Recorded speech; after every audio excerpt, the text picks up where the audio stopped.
Oh my. This is Look at Dad's that. first time seeing it. Wow.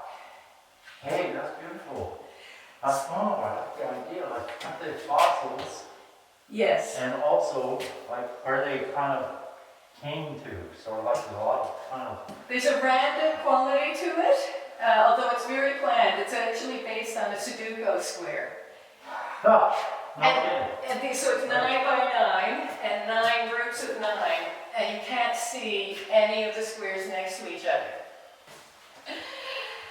Yeah, so let me just tell you who helped me with this. Big thanks to the textile artist down at the plantation. Unlike the rest of this show, this piece was done, you just saw Dawn seeing it for the first time.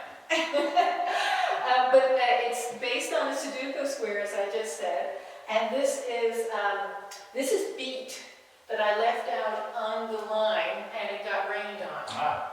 Okay, that's beet dye. This is beet dye that I didn't leave out on the line and didn't get rained on. This is little pieces of my burning bush tree, okay, that I dried and waxed, and some fell off in the process of sewing, so they're very ephemeral. This is rhubarb root, amazingly.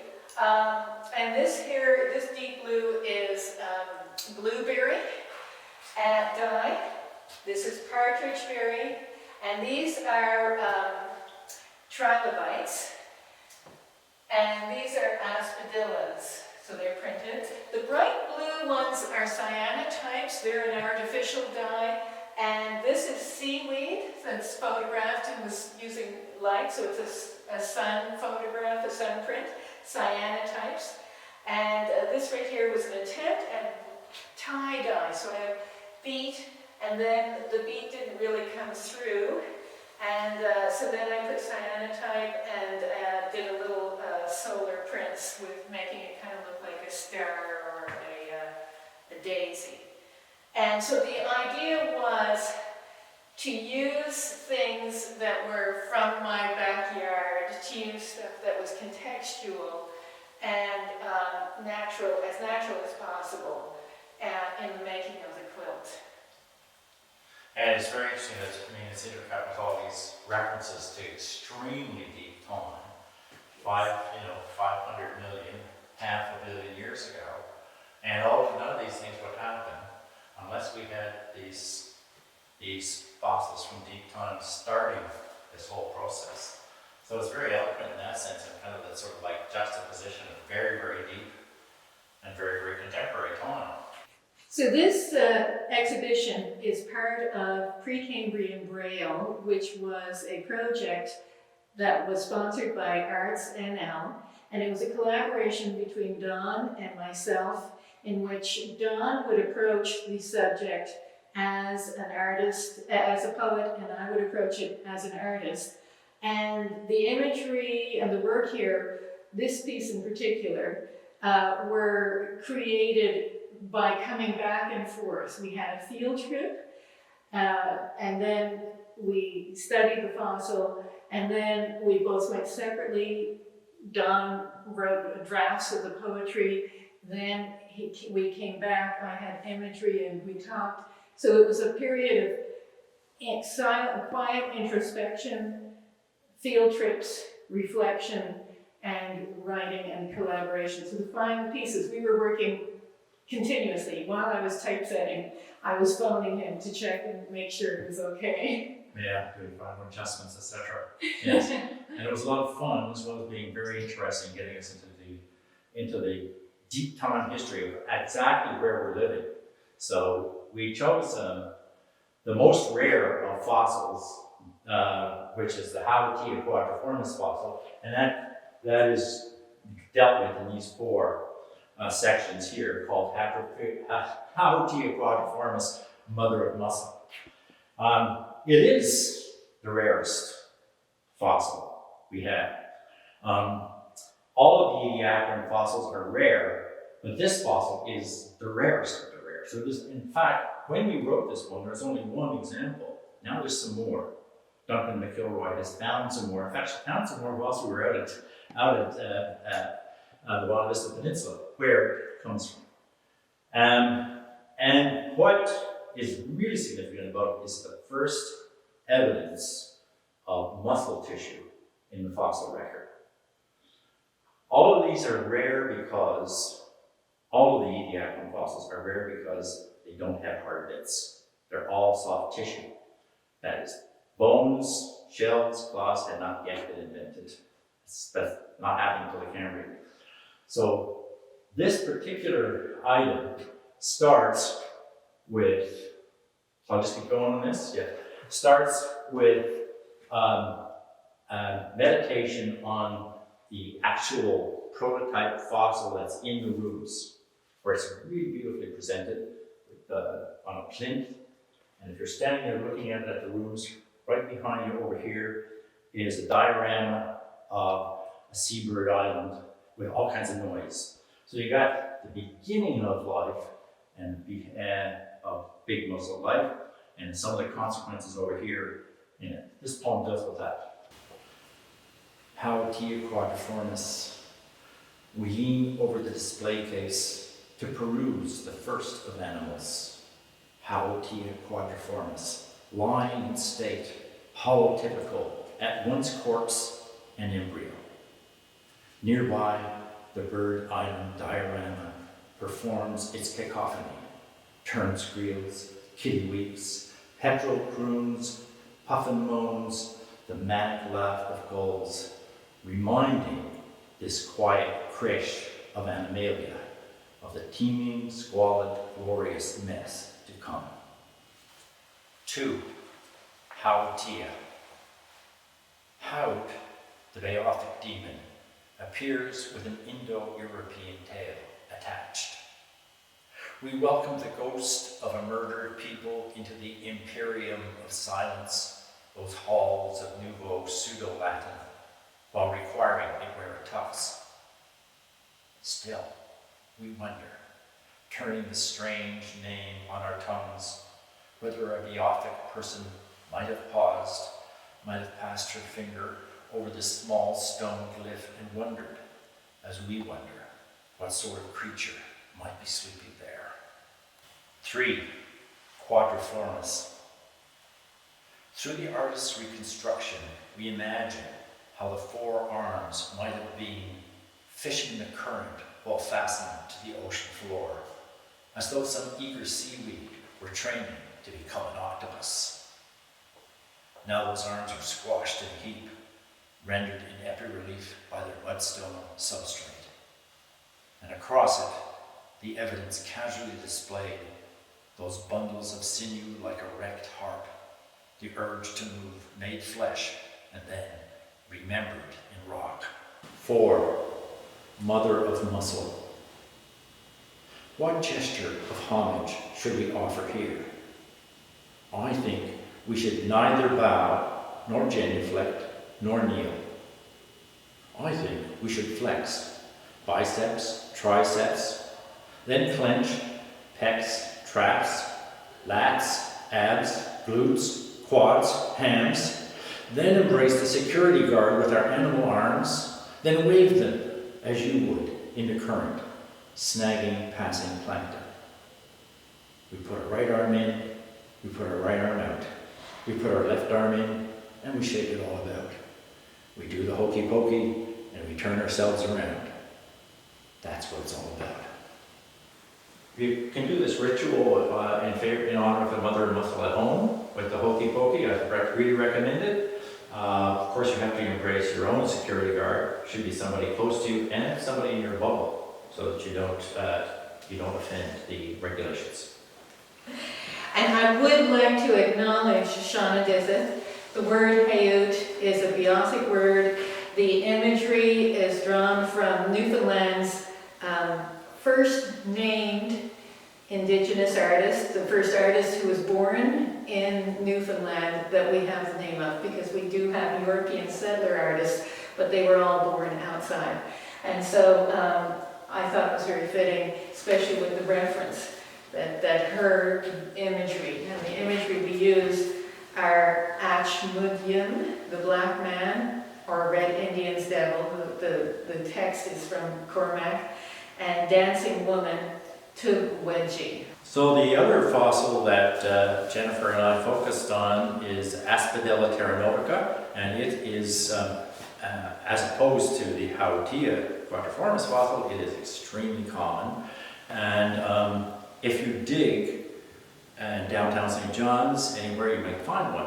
And they look like, they're basically circles, basically, in very different forms. There's wonderful photographs in the book, one by Duncan McElroy of the Haootia quadriformis fossil, and the other by Doug Boyce of this, the Aspidella terranovica. So here's the first part. Aspidella terranovica, 1. Little pockmarks in the shale, are you petit fleur d'existence sent to trick us into timefulness, or just pseudo-fossils, spots where ancient mud once sucked or puckered and got stuck there when it turned to stone? Rock pox, we might call you. Ediacaran acne. You look like dimples, pimples, buttons, nipples, navels, eyeballs, or plugs for the sink. But 500 million years ago, paleontologists declare you were holdfasts, the fists by which ancient creatures clung to their ocean floor for dear, implausible life. Now you speckle the rocks we walk on, and may turn up when we dig for sewers or water mains. Surely you should also speckle our speech. Aspidella, darling, meaning hold on tight, or for Christ's sakes, Aspidella, meaning get a grip. As we stroll the roads in fairyland, Fermoz, Port Union, Little Catalina, or St. John's, we'll whisper, Aspidella, Aspidella, Aspidella, to remind ourselves how rare life is, how hard life clung when it was very, very, very, very, very, very, very, very, very, very, very, very, very young. Part 2. Meet me in the parking lot, kitty corner from the Tims on Duckworth. We will look for aspidillas in the rock face behind the new board fence. If we find one, we will have many children. If it winks at us, one of them will be a paleontologist. If we find 2, next winter will be as the mythic winters of our youth. If we fail to find any aspidillas, next winter will be like last winter. We will still have many children, but they will be artists, poets, musicians, and fools. The typeface of both of these 2 poems is Century Old Style, printed with a Chandler and Price New Series press, owned by the Sir William F. Coker Heritage Foundation in Port Union. The etchings and prints were printed at St. Michael's Print Shop in St. John's. The rubbing of the Aspidella terranovica is courtesy of Barry Galton, archaeologist at the colony of Avalon, and our thanks to provincial geologist Doug Boyce for giving us a field trip when he was off duty. And for the Haootia quadriformis, the rubbing of the Haootia quadriformis is courtesy of Edith Sampson, Executive Director of the Coker Foundation. Thank you to all of these people and Arts NL once again for their funding. Thank you, and thank you, Jennifer. It's been wonderful having this great collaboration. We had a lot of fun, and it was also very interesting. It was also highly informative for me.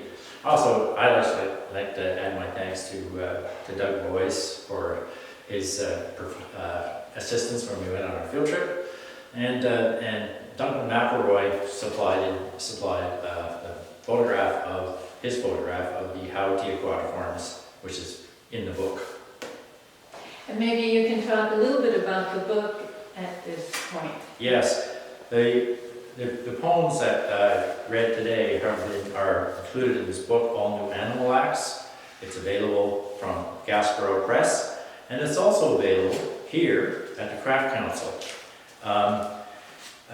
Jennifer has also added This poem is not in it. We do want to stress that the book is not part of Pre-Cambrian Braille, but as a whole different series. And so, while it is on sale here at the Craft Council with the Pre-Cambrian Braille, you will get one free poem if you buy the book here, the Gasborough Press book, All Animal Acts. All New Animal Acts. All New Animal Acts. Right. You get one extra poem for free with that purchase of that book. There you go. Who could resist? The book also contains all kinds of other essays. I should mention that. So that, Yes. there's everything for anybody in this book. But it has a linking theme of being animals. Yes. They all do have something about animals. We also have a third forest piece. The third poem is Volcanic Ash, which you saw featured in the quilt. But the collaborative piece of the Volcanic Ash, of Don's third poem, actually took place in October 2018. The same day, we learned later, that Duncan McElroy's team discovered more Haootia quadriformis. We had a symposium of artists and writers who helped us go out to the Johnson surface and create a performance piece. And that performance piece, also called Volcanic Ash, is available now on the Craft Council website. I encourage you to see it. It's like 11.5 minutes. And featured in that piece are the participants of the hike that was part of Showing and Telling Deep Time Text and Image Symposium in Port Union on October 12th, 2019. Don Johnson was our guide. Thank you to John for leading us on that trip and for his interpretive skills. David Balzer, who is editing has been our video editor. Joanne Cole, Kathy and Bill Dresdick, Rob Finley, Allison Goodwin, Peter Harris, Stephanie Lipp, and Leo Gillis, and Mitzi Smith, and the filming and still photography are by Kaylee Bryant. Thank you, Kaylee. Good. I should might mention that that's an extremely site-specific poem because I was sitting on Johnson surface on the volcanic ash whilst I was picking up this small poem and so on. And it was printed on the same surface that he wrote it on. So you really have to see the video to get the real impact of that whole collaborative piece. I wrote about volcanic ash while I was sitting on my backside. On his, yes. And thank you, Bruno, and the staff of the Craft Council for the opportunity to have this show.